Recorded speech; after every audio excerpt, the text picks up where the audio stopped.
सुखदेव जी राजा परीक्षित से कहते हैं, जो गृहस्थ लोग घर के काम धंधों में उलझकर अपने असली स्वरूप को नहीं जान पाते हैं, उनकी सारी उम्र परिवार, रिश्ते नातों से जुड़ी मीठी खट्टी बातें कहने और सुनने में ही बीत जाती है और उनका पूरा जीवन धन की हाय हाय में ही गुजर जाता है। परीक्षित, इस संसार में जिन्हें हम अपना घनिष्ठ संबंधी कहते हैं, वे शरीर, पत्नी, पुत्र आदि सब असत्य हैं, परंतु मनुष्य उनके प्रेम में पड़कर ऐसा अंधा हो जाता है कि यह भी भूल जाता है कि उसकी और इन शरीरों की मृत्यु पूर्व निश्चित है और सारे सुख के साधन, संपत्ति यहीं का यहीं रह जाना है। हे परीक्षित, जो मनुष्य ईश्वर को पाना चाहता है, उसे सबकी आत्मा और सबसे शक्तिशाली भगवान श्री कृष्ण की लीलाओं को कहना, सुनना और उनमें ध्यान लगाना चाहिए। मनुष्य जीवन का बस इतना ही लाभ है कि चाहे भगवान की लीला कथा सुनने, विचार करने से या चाहे जैसे भी हो, मृत्यु के समय भगवान की याद मन में अवश्य बनी रहे। हे परीक्षित, मुझे निर्गुण रूप परमात्मा में अत्यधिक प्रेम है, फिर भी सगुण रूप भगवान श्री कृष्ण की मधुर लीलाओं ने मेरा मन मोह लिया है और यही कारण है कि मैंने श्रीमद् भागवत पुराण का अध्ययन किया। जो मनुष्य श्रीमद् भागवत पुराण में श्रद्धा रखते हैं, उनका मन भगवान श्री कृष्ण के अनन्य प्रेम में खो जाता है। जो लोग कलयुग में भगवान की भक्ति से मुंह मोड़ लेते हैं, उनकी वर्षों लंबी आयु भी अनजाने में बीत जाती है। हे परीक्षित, अभी तो तुम्हारे जीवन की अवधि 7 दिन की बची है।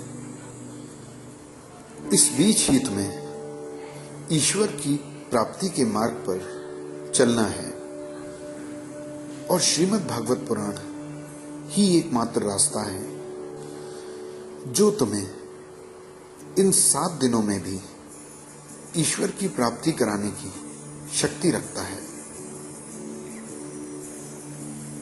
सुखदेव जी राजा परीक्षित से कहते हैं, मृत्यु का समय आने पर मनुष्य को बिना घबराए वैराग्य धारण करके शरीर और उससे संबंध रखने वालों के प्रति ममता एवं लगाव छोड़ देना चाहिए और घर छोड़कर किसी पवित्र तीर्थ के जल में स्नान करें और एकांत स्थान में आसन लगाकर बैठ जाए।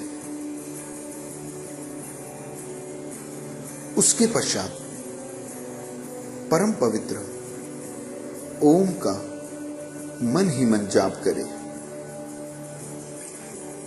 प्राणवायु को वश में करके मन पर नियंत्रण करे और एक क्षण के लिए भी ओम का न भूले। बुद्धि की सहायता से मन पर नियंत्रण करके सभी इंद्रियों को वश में कर आसक्तियों से हटा ले और मन को भगवान के मंगलमय रूप में लगाए।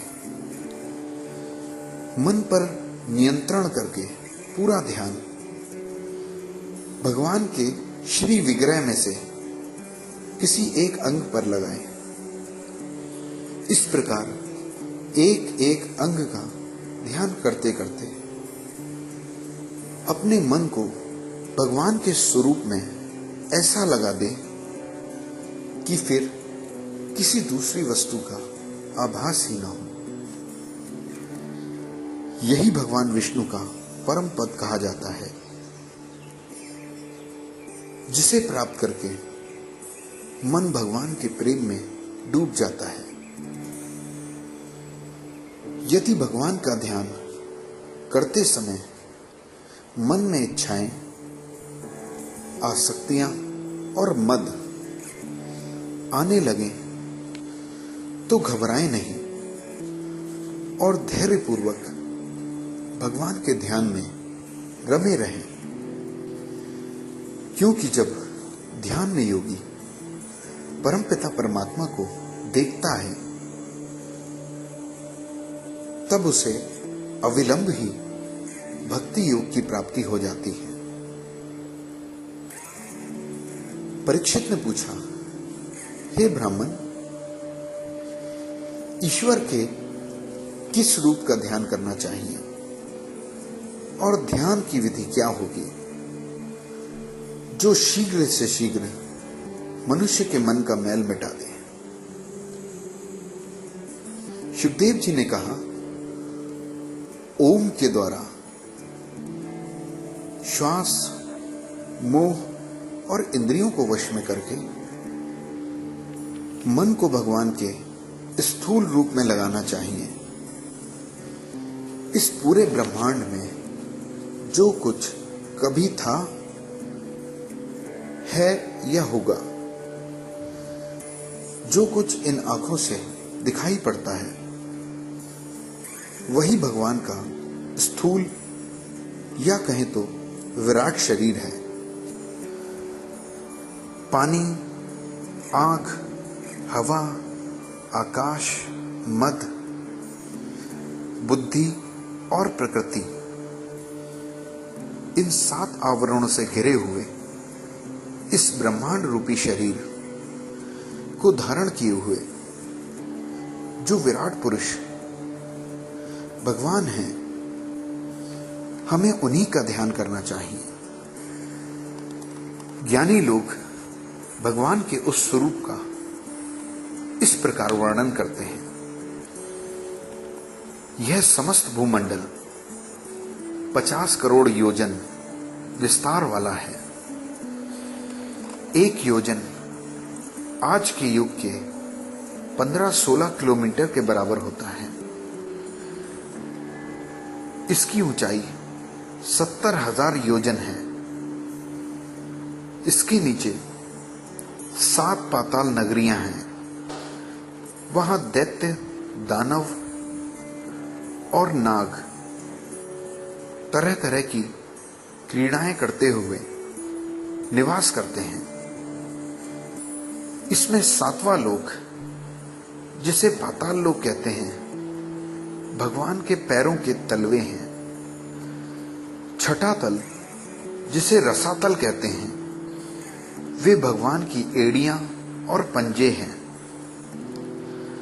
5वां तल, जिसे महातल कहते हैं, वे भगवान की एड़ी के ऊपर की गांठें हैं। 4था तल, जिसे तलातल कहते हैं, वे भगवान के पैरों के पिंड हैं। 3रा तल, जो भगवान के दोनों घुटने हैं, उन्हें सुतल कहते हैं। 2रा और पहला तल, वितल और अतल, भगवान की जांघें हैं। पृथ्वी का ऊपरी तल या कहें धरातल, भगवान का पेड़ू पेट का निचला हिस्सा है और भगवान की नाभि रूप सरोवर को ही आकाश कहते हैं। भगवान की छाती को स्वर्गलोक, गले को महरलोक जो कि देवताओं का निवास स्थान है, मुख को जनलोक जो कि ब्रह्मा जी द्वारा निर्मित 7 प्रकार के स्वर्गों में से एक है। भगवान के तेज या ललाट को तपोलोक, और यह भी 7 स्वर्गों में से एक है। भगवान के सैकड़ों सिरों का मस्तक स्वरूप ही 7 स्वर्गों में से एक सत्यलोक है। इंद्र आदि देवता भगवान की भुजाएं हैं। चारों दिशाएं भगवान के कान और शब्द श्रवणेंद्रिय हैं। शब्द श्रवण इंद्रियां हैं। दोनों अश्विनी कुमार जो कि सूर्य के पुत्र हैं और चिकित्सा एवं उपचार के देवता माने गए हैं, वे भगवान की नासिका के छिद्र हैं। गंध भगवान के सूंघने की इंद्री और धधकती हुई आग उनका मुख है। भगवान के नेत्र अंतरिक्ष और उनमें देखने की शक्ति सूर्य है।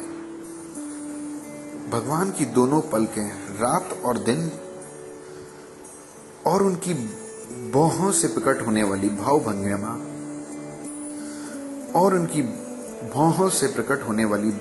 भंगिमा ब्रह्मलोक है जो कि ब्रह्मा का निवास स्थान है। भगवान के मुंह के भीतर ऊपर का भाग जिसे तालु कहते हैं, वह सृष्टि में जल के रूप में बह रहा है और सृष्टि में व्याप्त सभी प्रकार के रस भगवान की जीभ हैं। मस्तक के भीतर का वह गुप्त छिद्र जिसमें से होकर प्राण निकलने से ब्रह्मलोक की प्राप्ति होती है। वेदों को भगवान का वह ब्रह्मांड कहा गया है और धर्म का मूल स्वरूप यम, जिससे मन मजबूत और पवित्र होता है, वह भगवान की दाढ़ें हैं। सब प्रकार के स्नेह, दांत और सारे जग को मोहने वाली माया उन विराट स्वरूप भगवान की मुस्कान है। यह अनंत सृष्टि उसी माया का विस्तार है। लज्जा ऊपर का होंठ और लोभ नीचे का होंठ है।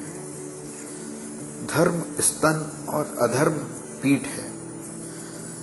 ब्रह्मा के पुत्र और जो सृष्टिकर्ता भी माने जाते हैं, उन वैदिक देवताओं को भगवान के विराट स्वरूप का मुतेंद्रिय माना गया है। मित्रा वरुण 2 भाई जो कि कश्यप ऋषि की पत्नी अदिति के पुत्र और सारी पृथ्वी के जल पर जिनका राज है, वे विराट पुरुष भगवान के अंडकोश कहे गए हैं।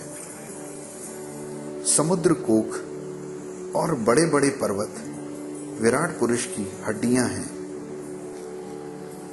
नदियां विराट पुरुष की नाड़ियां, वृक्ष रोम और वायु श्वास है। काल उनकी चाल और गुणों का चक्कर चलाते रहना ही उनका कर्म है। बादलों का उनका केश कहा गया है। संध्या उनके वस्त्र हैं जो किसी से उत्पन्न न होने के कारण मूल रूप में विराजमान है और समस्त संसार की उत्पत्ति का कारण है और जो गुण दोषों से परे है। ऐसी अव्यक्त मूल प्रकृति को ही भगवान का हृदय बताया गया है। सब विकारों, गुण दोषों और इच्छाओं का मूल उनका मन चंद्रमा कहा गया है। प्रकृति का पहला विकार बुद्धि तत्व, जिसे मैं तत्व भी कहते हैं, उसे सर्वात्मा भगवान का चित्त भी कहा गया है। और भगवान शिव उनके अहंकार कहे गए हैं।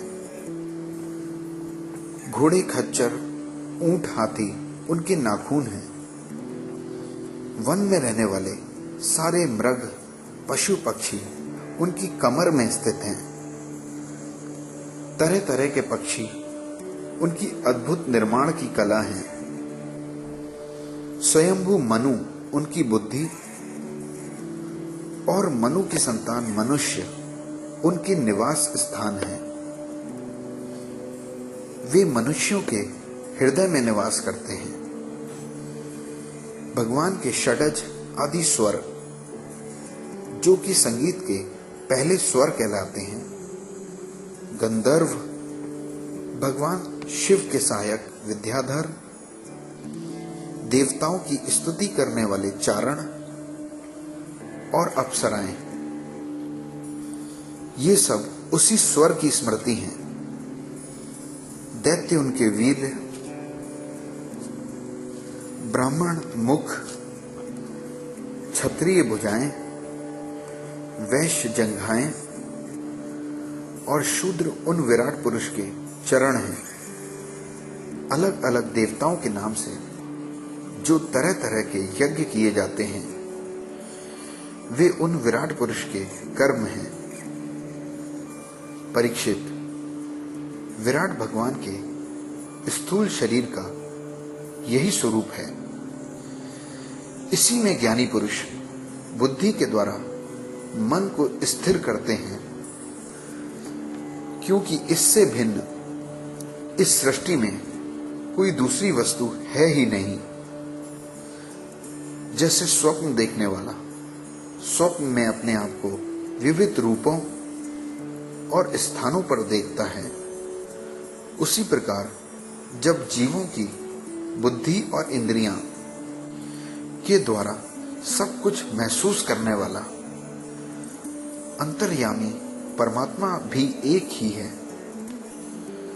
उन सत्य स्वरूप आनंद घन भगवान का ही भजन करना चाहिए। अन्य किसी वस्तु की आसक्ति नहीं करनी चाहिए।